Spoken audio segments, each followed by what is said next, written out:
Bueno, saludos a todos. Soy el doctor Otero, el responsable de calidad del hospital. Vamos a charlar un poco sobre calidad en las organizaciones de salud, específicamente lo que hace al hospital. Esta va a ser un resumen, no se puede en este poco tiempo pasar revista a todo lo que tiene que ver con calidad, pero bueno, vamos a tratar de ver si nos entendemos. El primer punto, la primera pregunta que nos surge es ¿qué es calidad?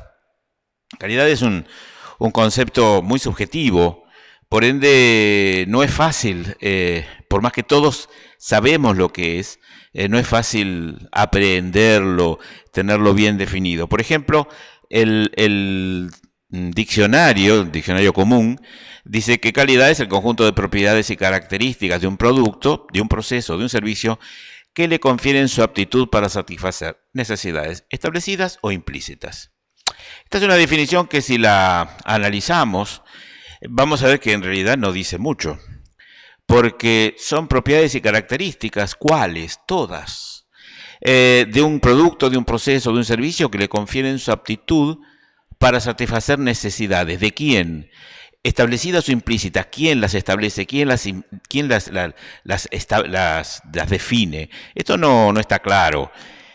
Pero esto es necesariamente así porque el diccionario no tiene más remedio que hacer definiciones que sean aplicables a todos los ámbitos de la actividad humana. Si vamos a la Organización Mundial de la Salud, ahora ya empezamos a entendernos. Dice que es calidad el conjunto de servicios diagnósticos y terapéuticos más adecuado para conseguir una atención sanitaria óptima. Óptima es lo mejor de lo mejor, ¿verdad? Teniendo en cuenta todos los factores y conocimientos del paciente y del servicio médico, y lograr el mejor resultado con el mínimo riesgo de efectos iatrogénicos y la máxima satisfacción del paciente con el proceso. Casi nada. Es decir, acá esto está diciendo que no es lo mismo la calidad en Argentina que la calidad en Estados Unidos, porque los factores y conocimientos del paciente y del médico son totalmente distintos. No hablemos de otros países. Pero al mismo tiempo, teniendo en cuenta eso, cuando hablamos, hay que lograr el mejor resultado y encima no ofrecer riesgo. De iatrogenia, bueno, los que no son médicos, iatrogenia es todo aquello malo que el médico produce sobre un paciente a través de su actividad médica, ¿verdad? Y al mismo tiempo dejarlo satisfecho. Este último punto es muy difícil en medicina, es muy difícil satisfacer al paciente. El paciente siempre quiere curarse, por supuesto, y todos sabemos que esto no es siempre posible. Cuando hablamos de factores y conocimientos del paciente, estamos hablando de los condicionantes socioeconómicos, religiosos, políticos, en fin, todo lo que se les ocurra. Y del servicio médico, por supuesto, el conocimiento de los médicos, el conocimiento de los técnicos y el equipamiento de que dispongan. O sea, es lograr lo mejor adecuado a lo que nosotros tenemos en nuestro medio, pero al mismo tiempo no ofrecer riesgo y lograr una buena satisfacción, la máxima, dice. Avedis Donavidian fue el mayor pensador del siglo XX en temas de calidad en salud, quizá el mayor pensador de toda la historia en temas de calidad en salud, y él decía que es el logro de los mayores beneficios posibles de la atención médica con los menores riesgos para el paciente. Donavidian, que era un viejo vivo, viejo sabio, utiliza como definición una adaptación de lo que vamos a ver es uno de los atributos de la salud, pero con eso le alcanza. Y finalmente, en áreas no médicas, las ISO, o sea que la ISO es una entidad internacional que establece normas para calidad de productos, dice que que la calidad es el grado en que un conjunto de características inherentes cumple con los requisitos. Volvemos al mismo punto que estábamos con la definición del diccionario. No decimos demasiado. Pero claro, ISO tiene el mismo problema que el diccionario, tiene que definir para muchos ámbitos de la actividad humana. Siguiendo adelante, vamos a hablar entonces de los atributos. Quizá a través de los atributos es como mejor se pueda entender la calidad. El primer atributo es la eficacia. Es la capacidad que tiene algo de realizar la función para la cual fue creado. Por ejemplo, para ir a lo médico, un tensiómetro que mide la presión arterial. Está claro, tiene capacidad para realizar su función. Desde el punto de la eficacia, este tensiómetro es eficaz. La segunda, de paso les digo, es la segunda E de las 3 E de Donavidian. La segunda es la efectividad, que es la capacidad de actuar en la realidad. Aquel tensiómetro que habíamos medido su eficacia, la estábamos midiendo en condiciones de laboratorio, no en la realidad de todos los días. Ahora, ese equipo que es eficaz, cuando lo llevamos al labor de todos los días, ¿sigue actuando igual? Vamos a dar un ejemplo un poco rebuscado, pero ejemplo al fin. Supongamos que alguien inventa un tensiómetro que es superior a todo lo conocido. Este tensiómetro mide la presión de una forma perfecta, realmente mejor que todo lo demás. O sea, desde el punto de vista de la eficacia, tiene total eficacia. Ahora bien, si yo les digo que ese tensiómetro pesa 2 toneladas, evidentemente no es efectivo porque nadie puede llevar a la casa del paciente un equipo que pesa 2 toneladas.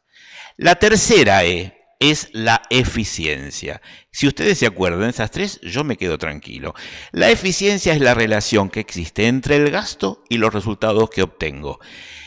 Puede ser que yo obtenga con el mismo gasto mejores resultados o que obtenga iguales resultados con el mismo gasto. El tema es así, para volver a nuestro ejemplo anterior. Este tensiómetro, bueno, en realidad pesaba 300 gramos, con lo cual sabíamos que era eficaz. Ahora sabemos que también es efectivo porque yo lo puedo cargar en un bolsito y llevarlo a la casa del paciente. Cuesta $2 millones. Evidentemente, es muy eficaz, es muy efectivo, pero no es nada eficiente porque yo no voy a gastar, no tiene sentido gastar $2 millones simplemente para medir la presión. Hay otros atributos que se fueron agregando después, de hecho Donavidian mismo lo fue agregando, como que todo tiene que tener aceptabilidad, tiene que estar de acuerdo a los deseos y expectativas del paciente. Esto en realidad dio origen a toda una movida que se inicia a principios de los años 40, 50, en que todo el mundo, no solamente los médicos, sino todos aquellos que hacen calidad en la producción y los servicios, empezaron a pensar en los deseos del paciente, del cliente, trataron de ponerse en el lugar del cliente para poder cumplir de antemano las expectativas. La verdad es que al principio solamente se pensaba en la calidad desde el punto de vista técnico. Lo vamos a ver un poquito más en otra diapositiva más adelante. El quinto atributo es la legitimidad. Por supuesto, yo no puedo hacer nada que esté en contra de principios éticos o de principios legales porque eso ya no tiene calidad. Y finalmente la equidad, que tiene que estar de acuerdo a la justicia en la distribución. ¿Esto qué significa? Todo para el que lo necesita, pero no todo para todos. A veces este concepto de equidad se da de patadas, para decirlo mal y pronto, con otros criterios como solemos pensar todo para todos. Yo quiero tener un tensiómetro en la esquina, un tomógrafo en la esquina de mi casa, un resonador magnético, y entonces eso sería un gasto enorme y no siempre es lo que corresponde. Seguimos adelante y quiero describirles algo que lo van a usar en toda su vida. Y de hecho ustedes seguramente lo están usando, aunque a veces no lo piensan. Es el ciclo de la calidad. Esto fue una teoría de Walter Shewhart a principios de los años 20, exactamente en 1923, que luego, después de la Segunda Guerra Mundial, otro famoso norteamericano, Deming, lo lleva, digamos, a la palestra, tanto que se lo conoce hoy como ciclo de Shewhart-Deming o ciclo de Deming. Cuando yo quiero desarrollar un programa, un proyecto, poner un hospital, hacer un consultorio, en fin, pero en realidad no solamente en el ámbito sanitario, sino en todos los ámbitos, ¿por dónde empiezo? Tengo que empezar por planificar lo que voy a hacer. De paso, este ciclo también se lo conoce como ciclo PDCA por las siglas en inglés de sus 4 partes. La primera, que es plan, de planificar. ¿Qué hago? Bueno, decido qué voy a hacer, qué quiero hacer, cómo lo quiero hacer, defino las metas, defino los métodos, establezco todo aquello que quiero construir o empezar. Una vez que tengo ya todo clarito, por supuesto también acá entra el presupuesto, no nos olvidemos de esto. Los médicos solemos olvidarnos de que también el bill metal tiene mucho que ver con esto, no hay salud sin economía realmente. Pero bueno, una vez que tenemos todo hecho esto, vamos al segundo, a la segunda fase, que es do, hacer. ¿Qué es lo que hacemos aquí? Capacitamos al personal, lo contratamos por supuesto, capacitamos al personal, hacemos los edificios, compramos el equipamiento, todo lo que sea necesario para realizar el trabajo. Ya lo definí, qué quiero hacer, ya tengo con qué hacerlo y bueno, ahora hago, ¿no es cierto? Una vez que estoy haciendo, tengo que chequear. Tengo que evaluar aquello que estoy haciendo para ver cuáles son mis resultados. Si yo no evalúo mis resultados, no voy a saber si mi plan está dando o no los resultados esperados.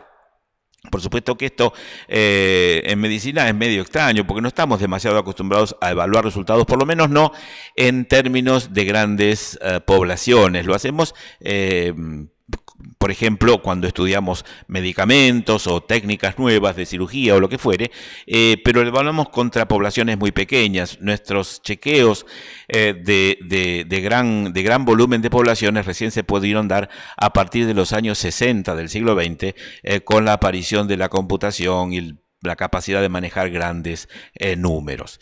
Finalmente, a partir de ese chequeo, yo puedo comparar con lo que tengo planificado y ver si estoy cumpliendo o no. Entonces, si no estoy cumpliendo, actúo, act. Establezco las acciones correctivas ¿sobre dónde? Sobre el plan, porque en realidad el problema viene desde la base. Si yo no obtengo los resultados, tengo que empezar otra vez. En realidad, hay otra posibilidad. Puede ser que mis resultados sean malos, y en este caso cumplo los pasos que estamos hablando, pero pueden ser que mis resultados sean los esperados o que sean mejores que los esperados.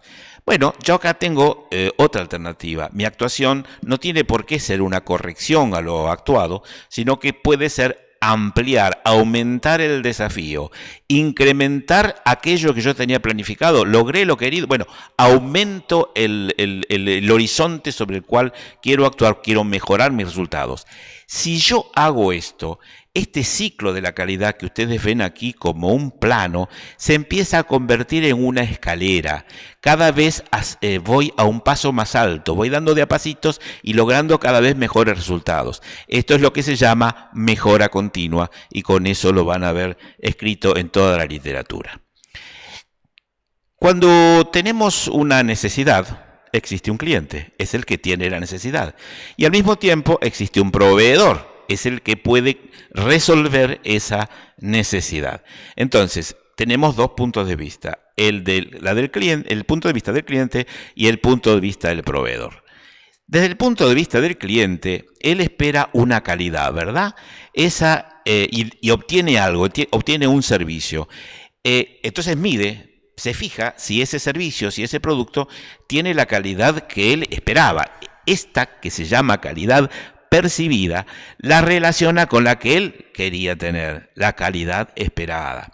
Si la percibida es igual a la esperada, estamos todos contentos. Si la percibida está por encima de la esperada, bueno, mucho más contento, pero si la percibida está por debajo de la esperada, la cosa no viene bien y alguien tiene que tomar alguna decisión. La relación entre calidad de servicio percibida y calidad de servicio esperada es lo que nos da la medición del grado de satisfacción del cliente.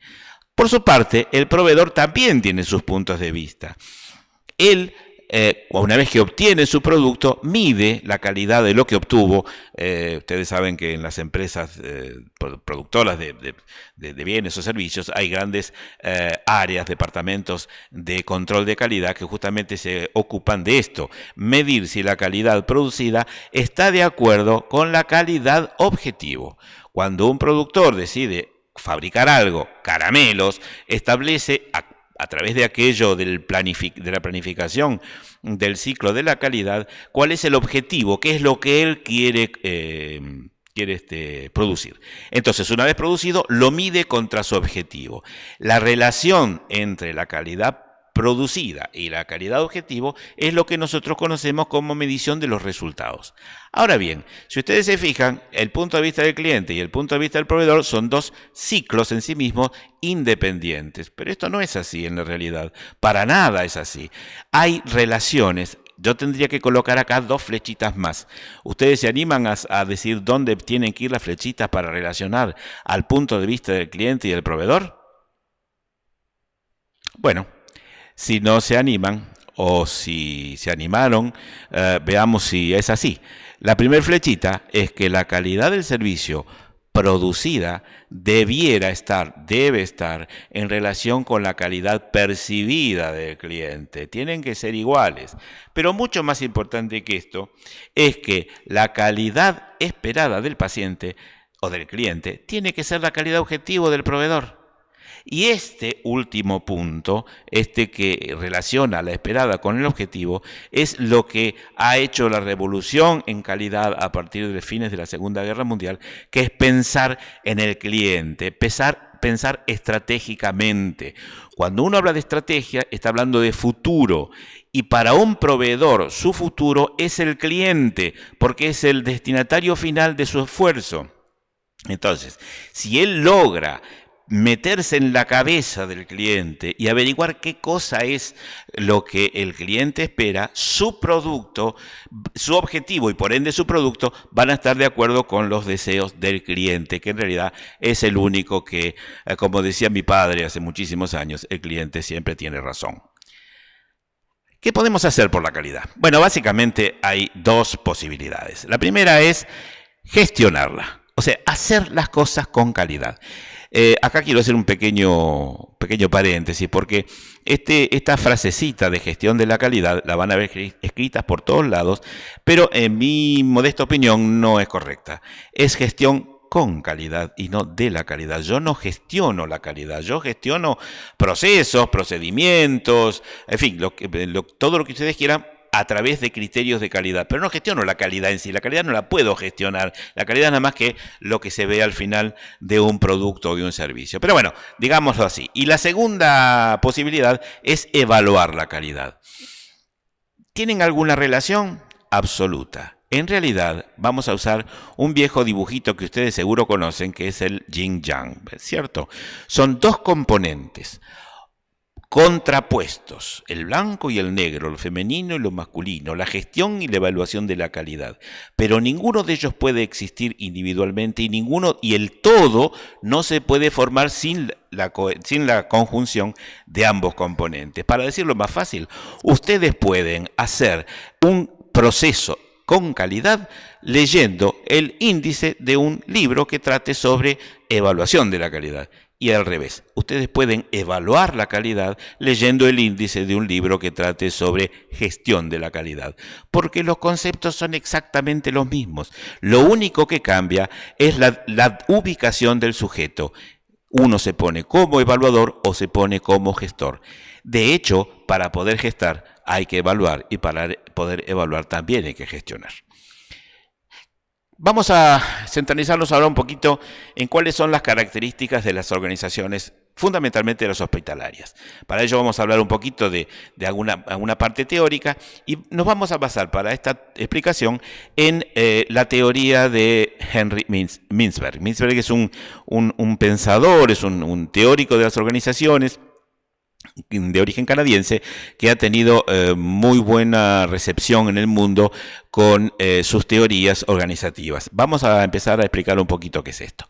Básicamente, la Organización Mundial de la Salud define al hospital como parte integrante de una organización médica y social. Fíjense que el hospital no es el todo, el hospital es una parte simplemente.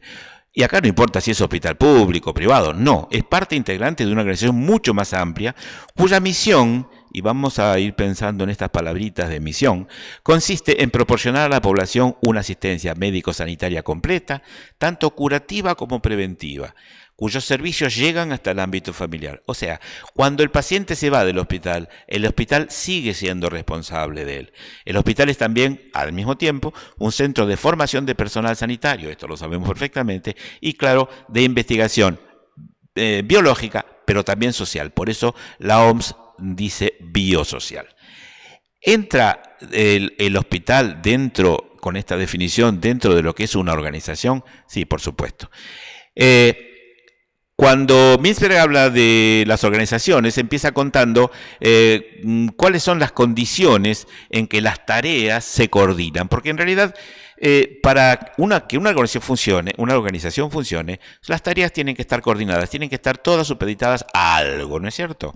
Bueno, la primera forma de coordinación de tareas es lo que se llama el ajuste mutuo. Aquí lo tenemos representado por un botecito con dos remadores.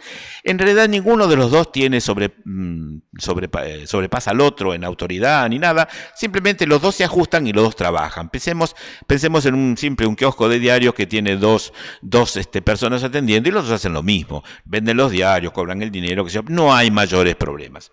Pero claro, las necesidades, a medida que empiezan a incrementarse las responsabilidades, empiezan a aparecer otras necesidades y alguno de estos personas que trabajaban en este kiosquito o en este bote tan simple, empieza a ser necesario para poder coordinar la producción que ahora ha aumentado y tiene más remeros, digamos, tiene que especializarse. Este que antes era un remero, ahora supervisa directamente a sus empleados. Acá está simbolizado por el timonel que, digamos, coordina que todos hagan la remada de la misma longitud, en el mismo momento y al mismo ritmo, ¿verdad? Esto es lo que Mintzberg llama supervisión directa.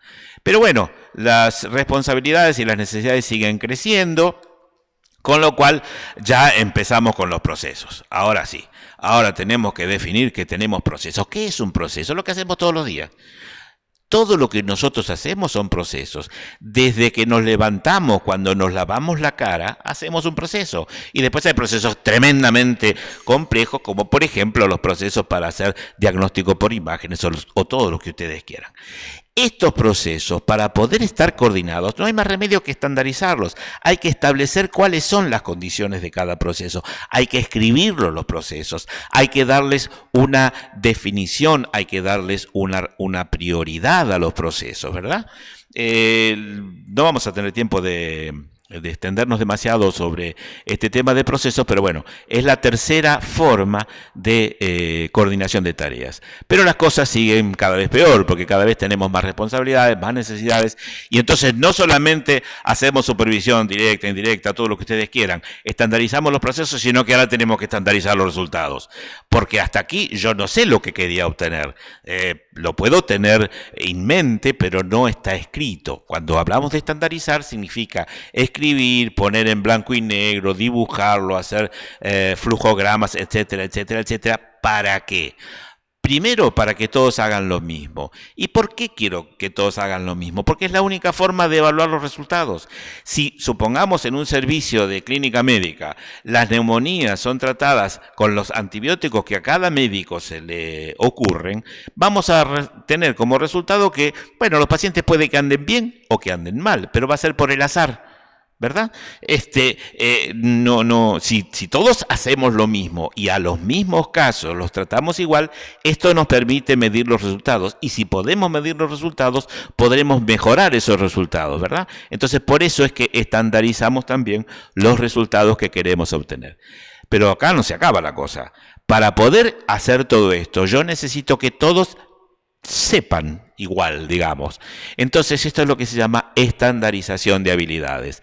Las estandarizaciones de habilidades tienen mucho que ver con la profesión. Cuando alguien hace un concurso para médico de un hospital o de lo que fuere, se le piden ciertas condiciones. Tiene que ser especialista en esto o en aquello, tiene que tener el título de médico. Bueno, eso es estandarización de habilidades. Todos los médicos tienen título de médico, todas las enfermeras tienen título de enfermera, todos los técnicos tienen título de técnico. Entonces yo estandarizo las habilidades del personal que tengo para poder lograr mejores resultados.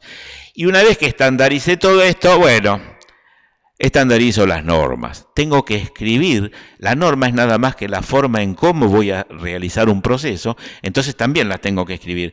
Acá está simbolizado por una serie de sacerdotes, porque bueno, las normas de una iglesia son muy estrictas y todos las respetan igualmente, digamos. ¿Se animan a decirme en cuál de estas 6 posibilidades se basa el hospital? Si bien trabaja prácticamente las 6 las podemos encontrar ejemplos en un hospital, en realidad hay una que es la más típica, ¿no es cierto? Y es la quinta. Yo les mencioné ya que nadie entra a un hospital si no se pega a o si no coincide con un perfil ya estandarizado, ya previsto de antemano. Hablamos mucho de gestión. ¿Qué es gestión? Bueno, gestión es conducir voluntades. Cuando uno empieza a trabajar, es médico recién recibido o es empleado y entra en una empresa, entra en un hospital, tiene la idea que todos los que están allí están por los mismos intereses. Craso error. Para nada es así. Justamente gestionar es lograr que los diferentes intereses de todos los que forman parte de la fuerza laboral de una organización se alineen con la misión de esa organización. O en caso contrario, como dice aquí, alinear la misión con los intereses de las personas. A mí me gusta al revés, ¿no es cierto? Que son los intereses, tratar de alinear los intereses, no cambiarlos, pero lograr lo mejor de cada uno de los intereses, lo que tenga que ver con la misión de la organización. Después van a escuchar hablar de modelo de gestión. Es la prolongación de nuestras mentes, de la mente del gestor, ¿verdad? Dice entonces que gestión es la secuencia ordenada y racional por la cual deben ser planteadas y resueltas las decisiones. Aquí tenemos una palabrita muy importante: decisiones. Las decisiones son la forma que caracteriza a las organizaciones, y la forma en que estas decisiones se transmiten es la base de la teoría de Mintzberg. También tenemos herramientas de gestión, que es la prolongación de nuestras manos, son las normas, o también puede ser un equipamiento. Los que hacen gestión pura no van a estar demasiado de acuerdo conmigo con que una herramienta, una jeringa, es una herramienta de gestión, pero yo creo que sí. Esto se los dejo para que ustedes lo piensen. Finalmente, tenemos los componentes de esta gestión. No nos vamos a extender demasiado, pero básicamente son la misión. Misión es lo que el establecimiento o la organización debe hacer, es lo que es. La visión es lo que quiere ser en un tiempo determinado, 4, 5, 10 años, 30, no sé, lo que ustedes quieran. Las prioridades que tiene, pues justamente la visión se basa en las prioridades, las funciones, que son las capacidades que esa organización tiene. Por ejemplo, una función de fabricar caramelos es, mezclar hacer la mezcla de azúcar con otros componentes para que el caramelo se fabrique. Las actividades son las actividades propias de la gente que mezcla el azúcar con los otros componentes. Las estructuras, la máquina mezcladora, el personal. Básicamente la estructura tiene 3 componentes: los edificios, las personas y una que siempre nos olvidamos, tiene una estructura económica. Como dije hace un rato, no hay ninguna organización en nuestro mundo moderno que pueda funcionar sin economía. Finalmente, la cultura y los incentivos, la cultura del personal, la cultura de la gente que está imbuida de esa organización, los incentivos que se les pongan para lograr mejores resultados, que pueden ser económicos o no.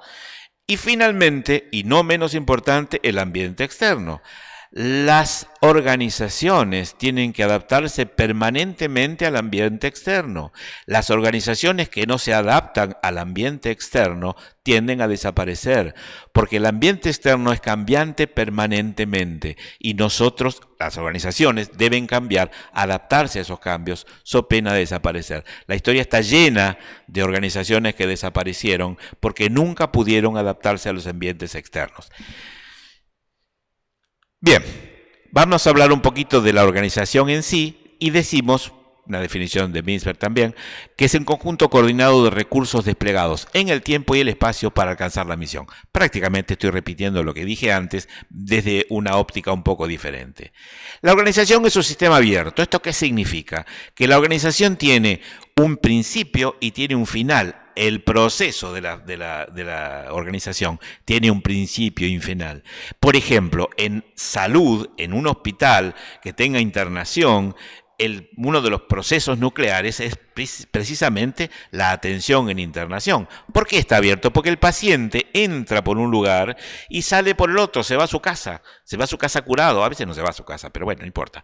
¿Me entienden? No es cerrado, el paciente no queda dando vueltas dentro de la organización, el paciente en un momento sale, entra por un lado, sale por el otro. Pero la organización además, este sistema abierto está insertado en un ambiente o entorno. El ambiente o entorno es el país, el ambiente social, económico, el tipo de población, la patología que sea prevalente en esa población, etcétera, etcétera, etcétera.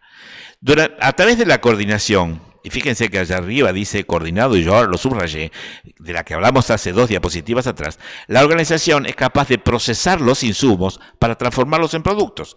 A ver, ¿cuál es el insumo del hospital? La enfermedad. ¿Cuál es el producto del hospital? La curación, la sanación, la secuelación, en fin, no siempre obtenemos la sanación, pero esos son los productos. Y esto tiene una metáfora de la máquina. La máquina toma algo y con ello hace otra cosa, ¿verdad? Esta es la metáfora. Bueno, nosotros podemos decir que el hospital es como una máquina. De hecho, Avedis Donavedian, si se hizo famoso por algo, fue porque en 1966 se estableció que el proceso de atención médica tiene una estructura, ya se las mencioné, unos procesos, en fin, la atención médica en sí y todo lo que tiene que ver con esto, y un resultado, curación, muerte, lo que ustedes quieran. Entonces es como una máquina. Este sistema que se guía por principios internos, estuvimos hablando hace un instante de todas las estandarizaciones que son necesarias, siempre está sujeta a presiones del entorno, que también se lo dije antes. Si cambia la economía, tendrá que cambiar la organización o desaparece. Este es Henry Mintzberg, y él estableció un dibujito, que es este que ven aquí, a través del cual él trata de explicar qué es una organización. ¿Este dibujito de qué se trata? Bueno, ahí arriba hay un centro decisorio. Si lo hacemos con un hospital, bueno, son los directores del hospital, ¿verdad? En la parte de abajo, el núcleo operacional. En el caso del hospital son los médicos, las enfermeras, los bioquímicos, en fin, todos los que hacen la atención médica directamente. Y tiene hay una gerencia intermedia, que serían los jefes de servicio, y hay 2 estructuras paralelas a los lados, una tecnoestructura. A nosotros nos cuesta trabajo porque nosotros no tenemos en los hospitales tecnoestructura en realidad.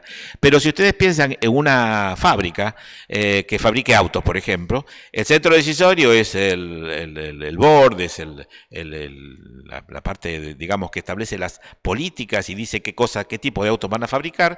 La gerencia intermedia, que es la gerencia de producción, y los obreros están abajo. La tecnoestructura, ¿qué es? Y es la gente que hace el diseño del auto. Son los que saben cómo se diseña un automóvil, qué cosas hay que ponerle para cumplir con las estrategias establecidas por el centro decisorio. Y finalmente, un apoyo logístico. Todos los que no hacen no desarrollan los procesos nucleares de la atención, pero sí dan apoyo. Por ejemplo, las compras, la economía, la limpieza, el mantenimiento de los equipos. Y todo esto y esto que verán ahora es cómo las principales decisiones se toman. Básicamente, las decisiones se toman de arriba hacia abajo, aunque la tecnoestructura también tiene que ver con esto, y también el apoyo logístico. Y hay una pequeña participación del núcleo operacional que tiene un sistema horizontal de decisiones que no es demasiado importante. Este es un esquema básico de una organización, y todo está rodeado por esto que sería el sistema de gestión. Si ustedes quieren, y si esto es muy moderno, es un sistema, piensen en un banco, es el sistema computacional que maneja todas las operaciones del banco. Ahora bien, ¿esto es aplicable al hospital? Sí, es aplicable con algunas modificaciones. Los hospitales son, para Mintzberg, organizaciones profesionales. También le llaman burocracias profesionales. ¿Por qué? Porque tienen algunas características muy especiales. El dibujito que les corresponde es este. Fíjense, que ha cambiado respecto al anterior. Las primeras características son que el núcleo operativo es muy influyente y tiene know-how propio y por ende toma sus propias decisiones. Este núcleo operativo son los médicos, son las enfermeras, son los bioquímicos, son los kinesiólogos, son todos los especialistas, todos los profesionales, especialistas o no, que trabajan dentro del hospital y que toman sus decisiones, porque nadie le dice al cirujano en el medio de una cirugía cómo tiene que operar al paciente. Nadie le dice al médico que está en el consultorio externo cómo debe atender a su paciente. Además, no podría hacerlo. Entonces, esto diferencia fundamentalmente a las organizaciones profesionales del resto de las organizaciones. Además de tomar sus propias decisiones, asume gran parte de las responsabilidades superiores. Esto se da por ende. Al tomar la decisión, está asumiendo decisiones que en una fábrica de autos no toma, por supuesto. La segunda característica es que la tecnoestructura está poco desarrollada. Yo dije antes que nos costaba a los que estamos en salud pensar en temas de tecnoestructura, tanto que tuve que poner el ejemplo de una fábrica de autos, porque nosotros en los hospitales no tenemos una tecnoestructura muy desarrollada, porque el núcleo operativo también es la tecnoestructura. La gerencia intermedia es poco desarrollada, no hay muchos gerentes intermedios, hay un jefe de servicio por servicio, a lo sumo, pero ¿cuántos médicos? Bueno, puede tener muchísimos médicos, o sea, un núcleo operativo grande con gerencias intermedias pequeñas. La otra la parte de servicios de apoyo, son muy importantes. Los servicios de apoyo del hospital son muy importantes. Piensen en mantenimiento, piensen en seguridad, piensen en el caso de nuestro hospital, piensen en jardinería, si ustedes quieren, piensen en ingeniería clínica, piensen en arquitectura, piensen en todo esto es servicio de apoyo, que es una estructura muy importante y se dedica fundamentalmente a la atención del núcleo operativo, mientras que la atención del centro decisorio y de los gerencias intermedias es menor. Si a esto le agregamos que existe en nuestro país lo que se llaman hospitales públicos, tenemos otro problema. Esto viene ahora.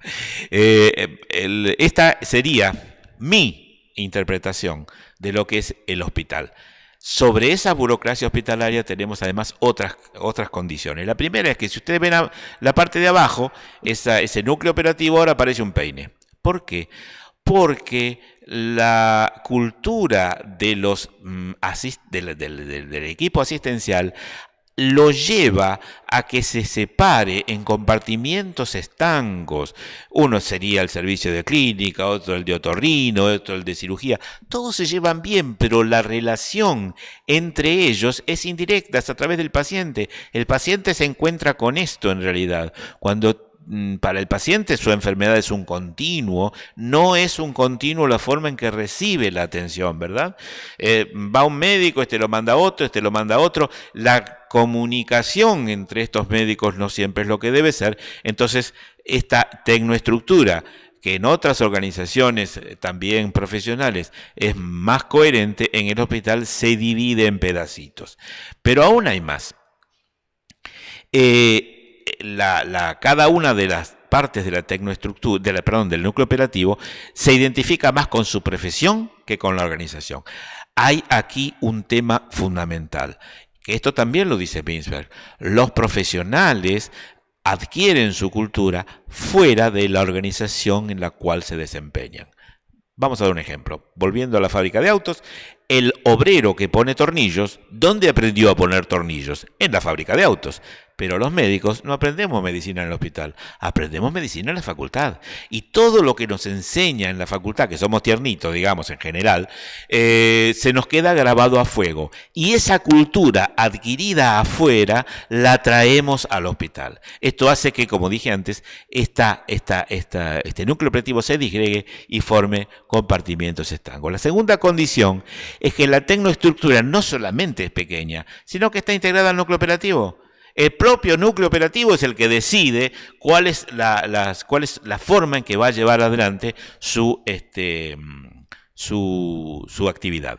La tercera condición que la diferencia es que algunos de los servicios de apoyo integran el núcleo operativo y se separan del resto. Acá tenemos dos áreas de apoyo. Pensemos un poquito que diagnóstico por imágenes, enfermería, quizás alguna enfermera se enoje cuando escuche esto, de laboratorio, son servicios de apoyo, pero al mismo tiempo son parte del núcleo operativo, están integrados y entonces se separan del resto, que son los de mantenimiento típico que hemos mencionado antes. Y ahora sí, lo que les decía, cuando el hospital además es público, tiene otro problema y es este, no tiene un centro decisorio porque el centro decisorio está fuera de la organización, está en el Ministerio de Salud, en la Secretaría de Salud, en otra parte. Esto también le trae inconvenientes a la organización hospitalaria. ¿Cuáles son las características de estas organizaciones? En resumen, lo primero, los profesionales tienen considerable control sobre su trabajo. Son ellos los que deciden. Uno no puede ponerse, supongamos que fuéramos un auditor, yo no me puedo meter en un consultorio a ver cómo el médico atiende. Primero porque si yo hiciera eso, ni el médico ni el paciente actuarían de la misma forma que si yo no estuviera. Es decir, el simple hecho de observar, de la existencia del observador, hace que el fenómeno se modifique. Por ende, no puedo observar, por ende, evaluar la calidad de atención médica siempre es indirecta, se hace en forma indirecta, no se puede hacer en forma directa, y bueno, son los profesionales los que deciden qué hacer y cómo hacer su trabajo. Estas decisiones, por esto que acabo de decir, se toman con alta discrecionalidad. Es lo que llamamos variabilidad y recién me referí hace un rato a esto cuando dije que varios profesionales de un servicio atienden a pacientes iguales de distinta forma. Esto, y ahora también es una opinión mía, yo le llamo variabilidad extrínseca, pero lamentablemente hay una variabilidad que es intrínseca. Cuando el mismo médico atiende dos casos iguales de distinta forma y en realidad ni él sabe por qué. Bueno, este es un tema que es de influencia muy grande en salud, influencia negativa, por supuesto. Tenemos que reducir la variabilidad y uno de los caminos de reducir esta variabilidad son las estandarizaciones, las de habilidades, las de resultados, las de procesos, las de normas, las que mencionamos antes. Entonces, todo esto sirve para reducir la variabilidad que nos trae malos resultados. El tercer punto es que los estándares laborales y sus pautas de evaluación se establecen fuera de la organización. Esto es específicamente en el hospital público, aunque también pasa en el tema privado, ¿verdad? La capacitación es la base de la estandarización de habilidades. Durante la fase formal o de grado en la facultad, se desarrollan y se fijan, lo que yo decía antes, los engramas conductuales. Nosotros seguimos actuando como nos enseñaron, aunque no nos demos cuenta. Uno de los corolarios de esto es ya conocido tema de del modelo médico hegemónico. Nosotros sabemos que el médico tiende, y el resto del equipo asistencial tiende a aceptarlo, decía que el médico tiende a sentirse superior. Él es el que toma la decisión y el resto no tiene otra alternativa que hacer lo que él quiere. Incluso el paciente, que el paciente siempre era, hasta hace unos cuantos años, un sujeto pasivo de la atención médica. Bueno, todo esto es lo que la calidad está tratando de modificar, entre otras cosas, tratando de que el médico se allane a que él es parte de un equipo asistencial, ni con mayor ni con menor responsabilidad de los otros. Cada uno tiene que conocer sus responsabilidades y llegar hasta allí. En la película que vamos a ver dentro de un rato, van a ver que uno de los problemas que suceden es justamente esto, la supeditación, si me permiten el término, de algunos profesionales, en este caso enfermeros, a la decisión médica, que además se ofende y dice, esto se hace así porque yo soy el médico. Y está equivocado. En este caso van a ver que estaba equivocado. El quinto punto es, ya lo dije, que las profesionales también forman parte de la tecnoestructura y de las áreas de apoyo, cosa que no sucede en otras organizaciones. Pero además hay otra cosa, hay dos estructuras, una que es democrática en el núcleo operacional y otra que es jerárquica en parte de las áreas de apoyo, que además por esto también se fracturan. ¿Qué significa esto que es democrática? En el núcleo operacional nos manejamos todos iguales, los médicos somos iguales, qué sé yo, pero además ya sabemos que nuestro respeto por las normas de laborales no son demasiado, son bastante laxas en realidad, pero hay otras áreas, incluso con los mismos profesionales, que es mucho más jerárquica. Cuando uno es un médico de guardia, cuando uno es una enfermera, tiene otra forma de trabajar, ¿verdad? Entonces hay, en el mismo establecimiento hay dos estructuras. Una que se maneja un poco como quiere, mucho más amigable, y otra que tiene que responder a un sistema mucho más vertical. Dos tipos de decisiones no asistenciales se toman en el hospital. La primera son decisiones, esto es no asistencial, repito, son decisiones colectivas o administrativas que tienen influencia, profunda injerencia profesional. Por ejemplo, la contratación de profesionales, la asignación y distribución de recursos. Nosotros somos lo que decimos qué medicamentos vamos a usar y obligamos al hospital a que compre esos medicamentos porque son los que nosotros queremos usar, ¿verdad? Entonces, aquí el profesional tiene mucha injerencia sobre la asignación y distribución de recursos y seguramente sobre la adquisición de insumos y de equipamiento. Y hay otro tipo de decisiones no asistenciales donde el profesional ya no actúa tanto, que son las administrativas puras, financieras, compra y venta de inmuebles. Otro de los temas hoy en candelero es la seguridad en salud. Ya sabemos que Hipócrates dijo que mejor no hacer daño, que lo primero es no hacer daño, ¿verdad? El tema es, ¿nos importa la seguridad? Abraham Maslow en 1943 estableció una muy conocida teoría de la motivación humana que él pone en la base, dice que las primeras necesidades que tenemos que respetar son las fisiológicas, la respiración, la alimentación, etcétera, etcétera. La segunda es la seguridad física, la de empleo, la de recursos, la familiar, la moral, la de salud, la de propiedad. La seguridad es nuestro segundo nivel de importancia. Miren si es importante. Es el segundo paso en jerarquía. Después viene la de afiliación, la de reconocimiento y la de autorrealización. Les dejo el esquema, no vamos a seguir hablando más de esto. Hasta principios de 2000 se entendía por seguridad, en los ámbitos de seguridad, la seguridad laboral. Básicamente la seguridad de higiene. También la seguridad estructural, la seguridad edilicia, la seguridad eléctrica, la seguridad respecto de catástrofes. Pero en el año 2003 aparece en Estados Unidos un librito muy interesante. Bueno, eso de librito es una forma de decir, tienen como 500 páginas, que se llama en castellano Errar es humano, construyendo un sistema de salud más seguro. ¿Y qué es lo que nos enseña? Que el médico, a través de sus errores, puede producir eventos adversos sobre los pacientes. Los errores de todo tipo que cometemos los médicos, cuando yo hablo de médicos hablo de todo el equipo asistencial, son la causa de estos eventos. El evento adverso es la consecuencia sobre el paciente. Es todo aquello que se produce durante la atención médica sobre un paciente y que no tiene nada que ver con la patología que lo llevó a la consulta.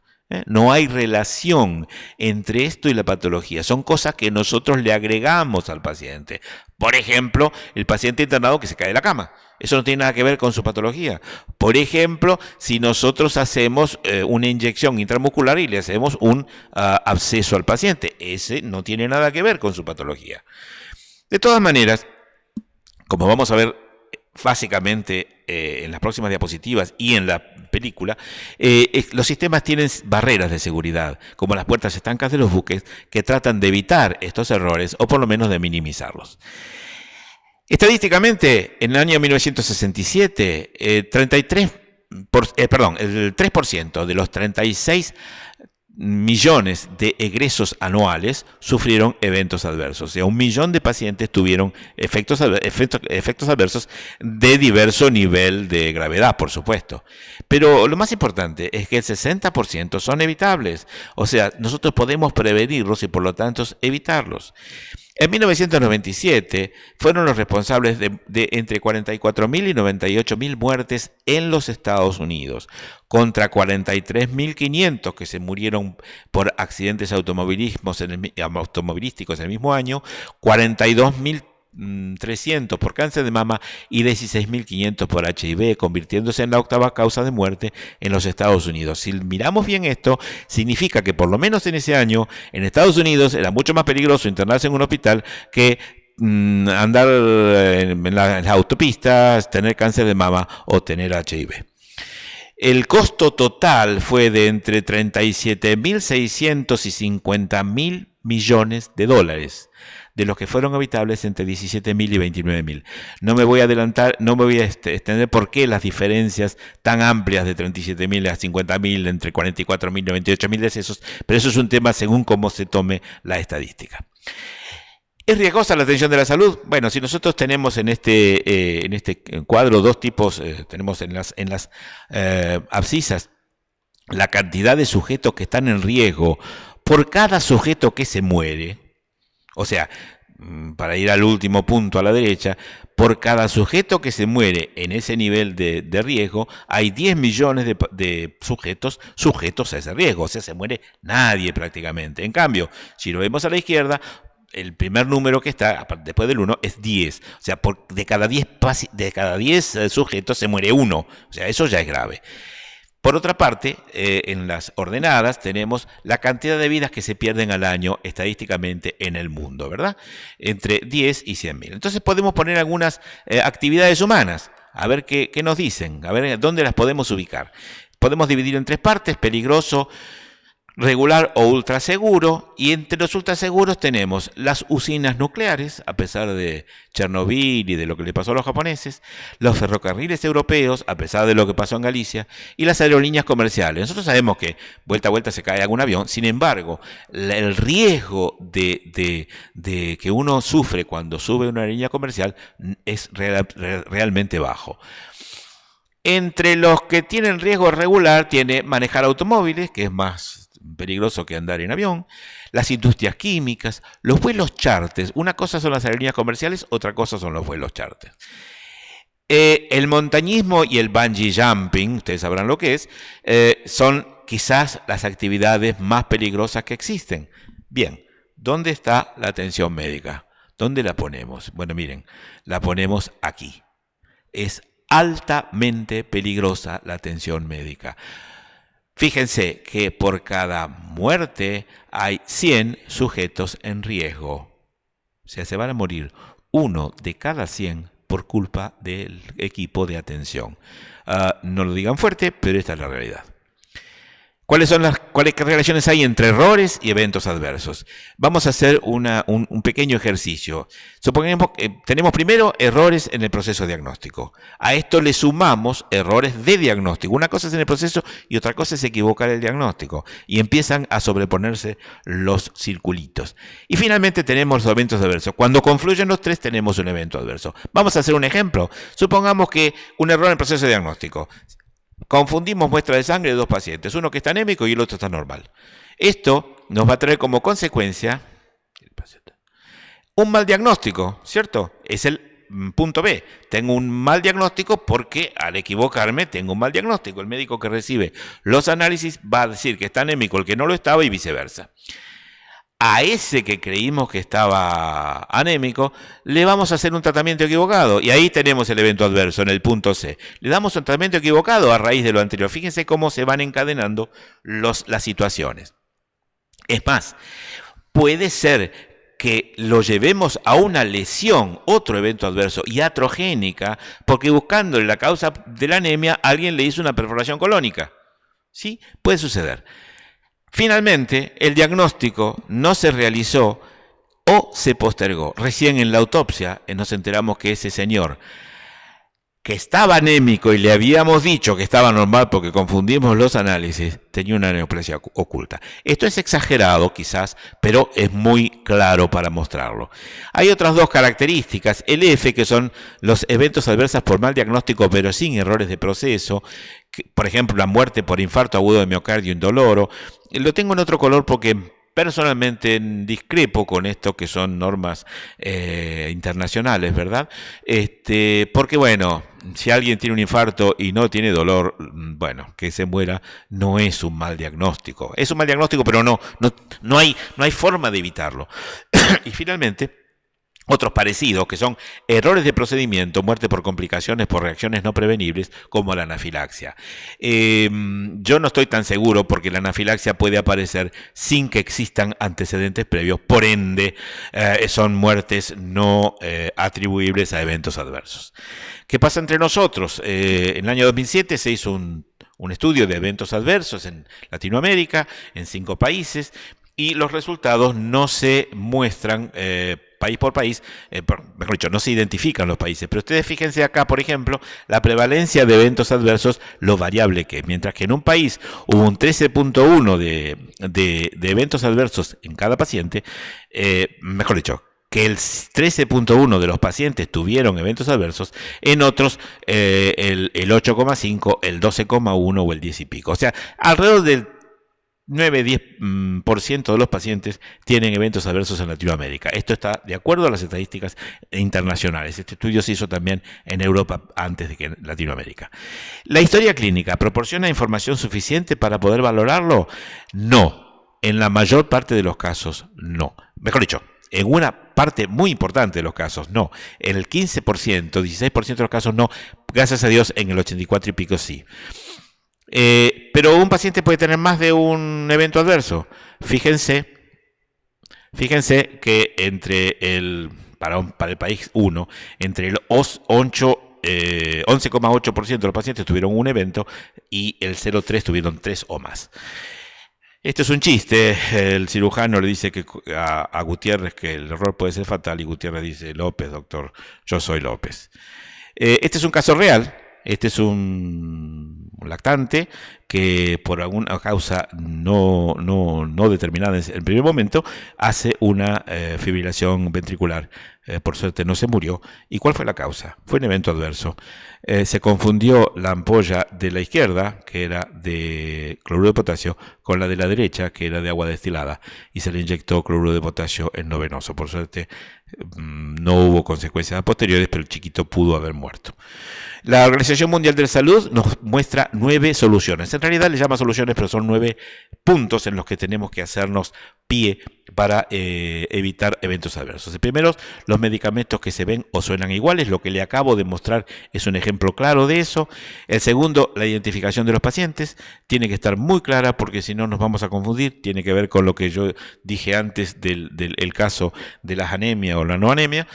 La comunicación interprofesional. Nosotros somos muy poco comunicativos o lo hacemos por medios no seguros, como por ejemplo la palabra directa. Tenemos que cuidarnos de que las cirugías se hagan en el sitio correcto. El control de las soluciones electrolíticas concentradas, como el cloruro de potasio, que es fundamental.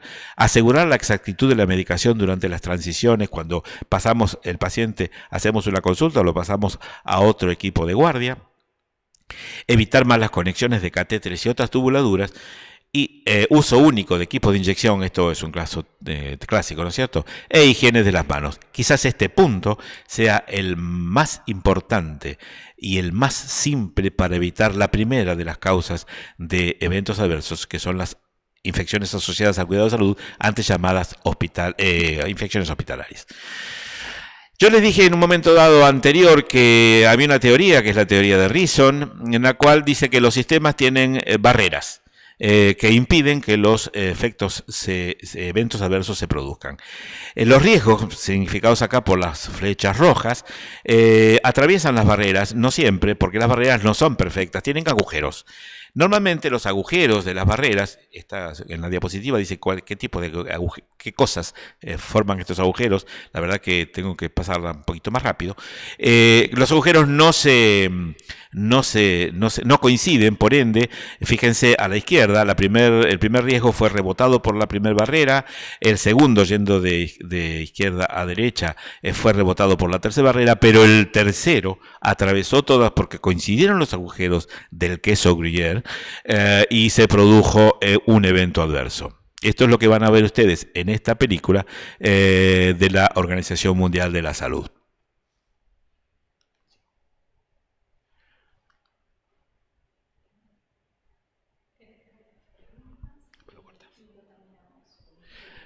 Luego de ver la película, me gustaría que reflexionen sobre estas preguntas ¿Qué barreras cayeron? Seguramente las van a ver porque son fácilmente identificables. ¿Hubo esfuerzos para evitar los daños? ¿Qué otras situaciones contribuyeron al desenlace? Porque no siempre son los propios sistemas, hay situaciones externas que tienen que ver con esto. ¿Hubo errores de procedimiento médico?